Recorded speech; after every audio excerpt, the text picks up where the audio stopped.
আগামী 12 তারিখে তারা হারার ভয়ে নির্বাচন বানচাল করার প্রচেষ্টা চালাচ্ছে। আমরা তাদেরকে ডেকে বলবো, আসুন নির্বাচনে আসুন। সারা বাংলাদেশে ছাত্রদল, যুবদল, বিএনপি একটি তথ্য সন্ত্রাসের মধ্য দিয়ে যাচ্ছে।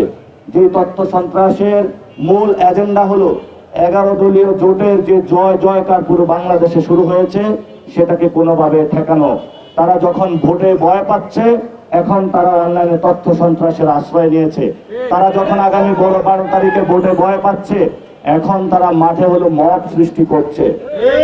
একটা হ্যাকড অ্যাকাউন্ট, সেটা নিয়ে তারা মাঠে মানুষদের মধ্যে আতঙ্ক ছড়াচ্ছে। আমরা বলবো তাদের অসৎ উদ্দেশ্য রয়েছে। সেই অসৎ উদ্দেশ্য হলো আগামী 12 তারিখে তারা হারার ভয়ে নির্বাচন বানচাল করার প্রচেষ্টা চালাচ্ছে। আমরা সারা বাংলাদেশের মানুষকে বলবো, ঐক্যবদ্ধভাবে থাকুন। ছাত্রদল, যুবদল এবং বিএনপি যদি এই নির্বাচন থেকে বের হয়ে যেতে চায়, আমরা তাদেরকে ডেকে বলবো, আসুন নির্বাচনে আসুন। খেলতে নামলে তো হার জিত থাকবেই। এই ইলেকশনে হারেন, সমস্যা নাই, পরের ইলেকশনে আসবেন। আপনারা কার্যকর বিরোধী দল হিসাবে থাকেন। আমরা ইনশাল্লাহ সরকার গঠন করে আপনারা 1 বছর যে চাঁদাবাজি, দুর্নীতি, সন্ত্রাসী কার্যক্রম করেছেন, আমরা আপনাদের হেদায়েতের পথে নিয়ে আসব। সবাই মিলে একটি সুন্দর রাষ্ট্র গঠন করব। আমরা সরকার গঠন করলে বিএনপির যারা ভাইরা রয়েছে তাদেরকেও মন্ত্রী সবাই নিব, তাদেরকেও আমাদের সার্ভিসের মধ্যে অ্যাকোমোডেট করব। কারণ ওরা আমাদের ভাই, ওরা খারাপ কাজ করতে পারে, কিন্তু আমরা তাদেরকে বুঝিয়ে শুনিয়ে নিয়ে আসবো। একসাথে নতুন বাংলাদেশ গড়ব।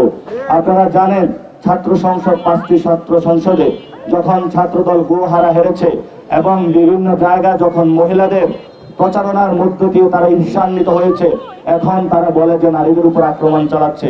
আমাদের এক বোনকে বরফ নিক্ষেপ করেছে, মাথায় 4টি সেলাই দিতে হয়েছে। ঢাকা 4 আসনে একজনের মাথায় হলো কোপ দিয়েছে, সেখানে 6টি সেলাই দিতে হয়েছে। অন্য জায়গায় মহিলাদের পেটে লাথি মেরেছে। আমরা ধৈর্য ধারণ করব 12 তারিখ পর্যন্ত। আমরা আমাদের মা বোনেরা প্রত্যেকটা ফ্ল্যাটে যাচ্ছে আমাদের শাপলাকলির দাওয়াত নিয়ে, দাঁড়িপাল্লার দাওয়াত নিয়ে। তারা ভয় পেয়েছে। আমি এক বিএনপি নেতাকে জিজ্ঞেস করলাম কি হচ্ছে, বলল যে জামায়াত ইসলামী, এনসিপির মহিলারা যেভাবে ঘরে যাচ্ছে, আমরা তো হারার ভয়ে আছি। তো হার জিত হলো জনগণের কাছে, এটা জনগণের কাছে ছেড়ে দিন। জনগণ যদি রায় দেয় তাহলে জনগণের উপরে বিশ্বাস করবেন। কোন রাষ্ট্রের সাথে আঘাত করে যদি ক্ষমতায় আসতে চান, এটা বাংলাদেশের মানুষ আর মানবে না।